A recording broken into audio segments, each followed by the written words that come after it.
안녕하십니까. 오늘 말씀은 6장에서 10장 말씀입니다. 요절은 출애굽기 10장 3절 시작. 모세가 아론에게 이르되 이는 여호와의 말씀이라 이르시기를 나는 나를 가까이 하는 자들 중에서 거룩하게 되겠고 온 백성 앞에서 영광을 나타내리라 하셨느니라. 아론이 잠잠하니.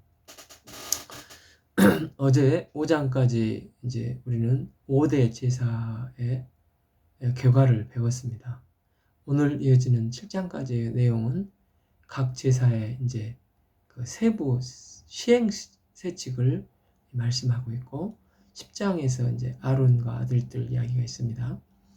5대 제사는 대략 의미를 어느 정도 이렇게 기억하시면 앞으로 구약을 읽으시면서 어떤 제사들이 많이 나오는데 그냥 그런가 보다 하지 않고 이런 상황에서 이런 제사들을 드렸었구나 파악하실 수가 있습니다. 6장은 속건제에 대한 말씀이 계속 그 연결선상에서 이어지고 죄에 대한 배상, 책임 문제가 나옵니다. 도둑질을 하거나 손해를 끼친 만큼 배상을 하라 하십니다. 이건 그만큼 배상을 하고 또 6장 5절 보면 5분의 1을 더해서 배상을 하라고 합니다. 이것은 하나님께서 원하시는 것은 이웃과 충분히 하나님과 화해뿐만 아니라 이웃과도 화해하기를 화목하기를 원하시는 마음이 잘 나타나 있습니다. 이제 6장 뒷부분에 다시 번제, 소제, 속죄제 세부적인 세칙이 나오고 있습니다. 어제 번제는 히브리어로 올라라고 또 불로 태워 향기가 올라간다. 이 향기를 흠양하신다라고 배웠습니다. 6장 13절에서 제물을 태우는 불은 끊임없이 제단 위에서 피워 꺼지지 않게 해야 합니다. 14절부터 이제 소제가 있습니다. 히브리어로는 비나라고 하고 번제와 함께 드리는 곡식 제사, 사람이 제사를 하나님께 드리는 선물이라고 했습니다. 기름, 유향, 소금은 상하지 않고 부패를 방지해 주기에 쓸 수가 있는데 금방 상하는 누룩이나 꿀은 소재 용도로 드릴 수가 없다고 했습니다. 16절에서 소재로 드린 나머지 다른 제산이 없는 제사장과 아론의 후손들이 먹도록 합니다. 이제 6장 25절 속죄제가 있습니다. 우리는 사실 속죄제를 가장 중요하게 생각합니다. 우리의 죄를 씻어주셨다. 이 사실은 우리가 제일 중요한 겁니다. 그렇지만 이게 전부는 아닙니다. 왜냐하면 죄를 씻어주심으로 그 씻어주신 목적이 이제 하나님과 화목하게 되고 그러면서 우리의 모든 삶이 다 하나님께 드려지는 삶이 되도록 연결되는 것입니다. 7장에서 15절 화목제물이 나옵니다. 이 화목제는 기쁨으로 드리는 낙헌제이기도 하고 또 16절을 봐보면 그러나 그 예물의 제물이 서원이나 자원하는 것이면 그날에 먹을 것이요 이 서원제 역시 화목제 방식으로 드려지게 됩니다. 화목제는 하나님과 화목이 첫째이고 또한 이웃들과 함께 제물을 나눠 먹으면서 이웃들과도 화목하게 하는 제사가 화목제입니다. 37절 이는 번제와 소제와 속죄제와 화목제, 속건제, 위임과 규례라. 또 38절 여호와께서 광야에서 이스라엘 자손에게 그 모든 예물을 여호와께 드리라 명령하신 날에 시내산에서 모세에게 명하셨더라. 여기서 이는 번제, 소제, 속죄제, 화목제, 속건제, 규례라 하고 뭐가 하나 끼어 있습니다. 바로 위임식입니다. 제사장을 임명하는 위임식이 이제 8장에서 이게 나옵니다. 이제 그 아론과 아들들 이제 위임식을 하는데 드디어 하나님과 백성 사이의 중재자인 제사장이 공식적으로 세워집니다. 8장 1절 그들이 나를 섬길 것이라 말씀. 출애굽기 8장 1절 말씀이 이제 이루어집니다. 이제 레위기 8장 14절 보면 이제 모세가 그 속죄제에 그 숫송아지를 끌어오니 아론과 그 아들들이 속죄제의 숫송아지 머리에 안수하매, 이게 무슨 말이냐면 대제사장을 임명해 놓고 그런데 너희들은 죄인이다 라는 것은 모든 백성들이 지켜보는 앞에서 제사장들도 죄인이랍니다. 그러니까 죄를 회개하고 죄를 씻습니다. 제사장들이 먼저 제사를 드리고 있는 것입니다. 2절에 아론과 아들들이 죄를 씻고 제사장 직분 자체를 성별하게 합니다. 벌써 이 말씀을 몇 번 강조하고 있는데 이렇게 하시는 것은 제사장들이 죄인이다.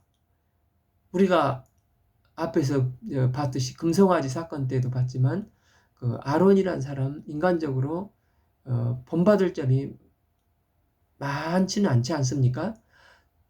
그러니까 대제사장이지만 정말 평범하고 연약한 사람이다. 하나님께서 하나님 역사에 쓰임받을 구석이 있고 내가 뭐 잘나서 이렇게 쓰임받는다고 오해하면 정말 큰 착각입니다. 그렇기 때문에 하나님께서는 제사장으로 임명되자마자 제일 먼저 하시는 일이 이 제사장도 죄인이라는 것을 인식하도록 하면서 본인들의 죄를 씻게 하는 것입니다. 이제 22절, 24절을 보면 아론이 백성을 향하여 손을 들어 축복함으로 속죄제와 번제와 화목제를 마치고 내려오니라. 23절 모세와 아론이 회막에 들어갔다가 나와서 백성을 축복하니 여호와의 영광이 온 백성에게 나타나며 24절 바로 그때 여호와 앞에서 불이 나와 단 위에 번제물과 기름을 완전히 태워버렸습니다. 하나님께서는 아론이 집례하는 첫 제사를 받으심으로 하나님과 인간 관계가 화목하게 되어서 하나님의 영광이 온 백성에게 나타나게 합니다. 출애굽기에서는 제사장을 임명하는 이야기만 있는데 이 레위기는 임명식이 끝날 쯤에 한 사건을 추가해서 기록하고 있습니다. 10장에서 제사장 위임식과 첫 제사 이후 아론의 집안은 물론 이스라엘 전체가 크게 놀랄 사건이 벌어집니다. 2절 아론과 그 아들 제사장들이 제사를 드리는데 불이 여호와 앞에서 나와 그들을 삼킴에 그들이 여호와 앞에서 죽으니라라고 기록하고 있습니다. 아론의 아들들인 나답과 아비후가 제사장으로 막 임명되고 제사를 드리다가 즉사하게 됩니다. 하나님의 불이 내려와서 태워버린 것입니다. 첫 집례 때 이들의 제사를 받으시고 그 제물을 살랐던 그 불이 이번엔 이 두 제사장을 죽이는 불이 된 것입니다. 아론과 나머지 아들들은 얼마나 안타까운 마음을 금할 수 없었겠습니까? 이 사람들이 멋지게 임명된 다음에 제일 먼저 한 일이 뭐냐면 방금도 봤듯이 8장 14절에서 그 속죄제를 드리며 자신들이 먼저 제사를 드리고 있는 것이었습니다. 얼마나 엄숙하고 진지한 분위기였겠습니까? 이런 경우는 보통 순서에 따라서 하게 됩니다. 그런데 아론의 아들들 중에 10장 1절 그 나답과 아비후가 시키는 대로 안 하고 자기들의 생각대로 하는 일이 벌어집니다. 이토록 진지하고 엄숙한 분위기임에도 불구하고 그들은 그 분별력 없이 자기 생각대로 쉽게 생각한 게 아닌가 생각이 듭니다.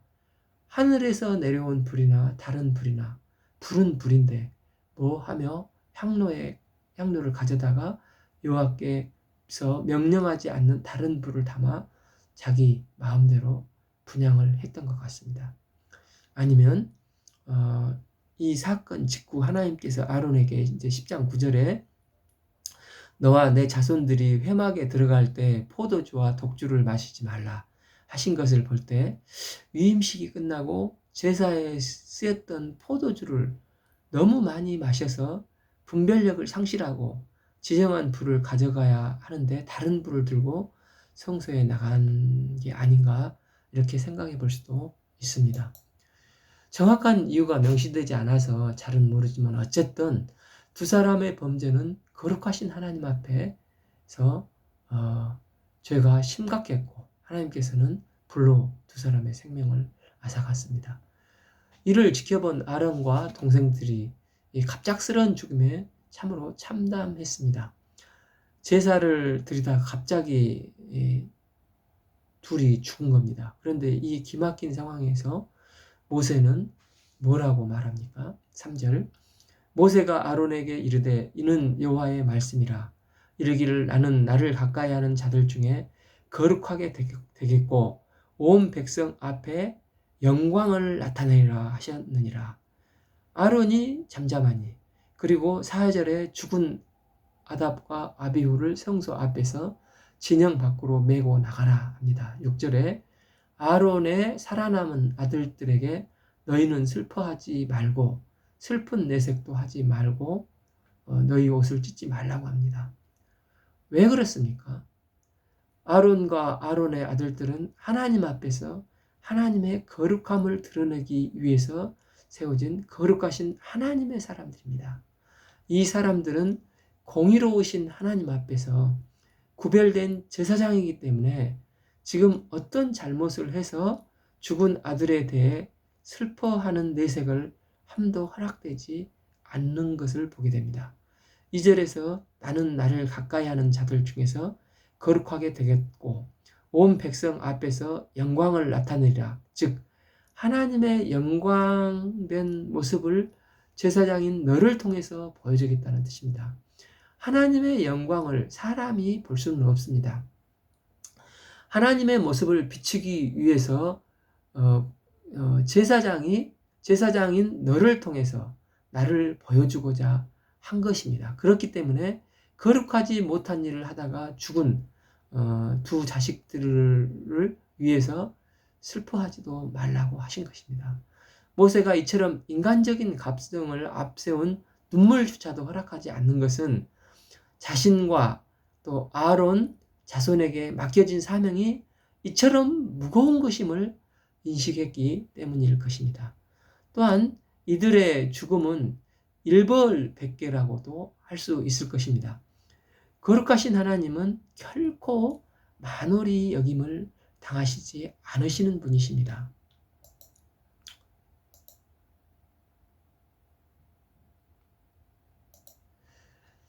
또 하필 시작하는 단계이기 때문에 더 그렇다고 할 수도 있지 않겠나? 이건 제 생각인데 생각해 봅니다. 우리가 신약교회에 막 태동할 때 신약교회의 거룩함을 위해서 하나님께서 일벌백계를 하신 일이 또 있습니다. 사도행전 5장에 아나니아와 삽비라 사건이 이겁니다. 인간적인 방법으로 이렇게 물질을 생각해서 양다리를 거쳤을 때 하나님은 거룩하신 분이심을 일벌직계로 벌하시는 사건이라고 할 수 있을 것입니다.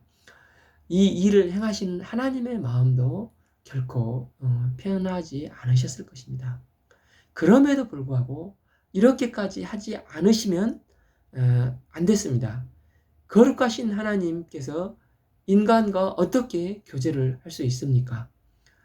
하나님은 인간의 범죄한 인간의 한계를 잘 아시기에 일벌백계를 통해서 하나님의 거룩하심을 드러내시고자 하신 것입니다. 우리가 이제 예수님을 믿으면서 우리는 모든 일이 잘 되어야만 꼭 그분의 영광을 드러내는 것이다.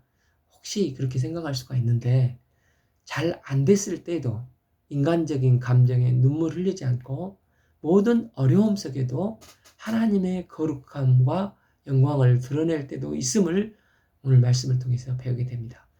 우리는 내게 좋은 일이 있을 때도 하나님의 영광을 돌려야 하지만 힘든 일이 있을 때도 오히려 더 하나님의 영광을 이 나를 통해서 드러날 수 있음을 알게 되고 우리가 이런 거룩한 제사장 직분임을 기억해야 하겠습니다. 오늘 말씀은 6장부터 10장까지 읽겠습니다. 감사합니다.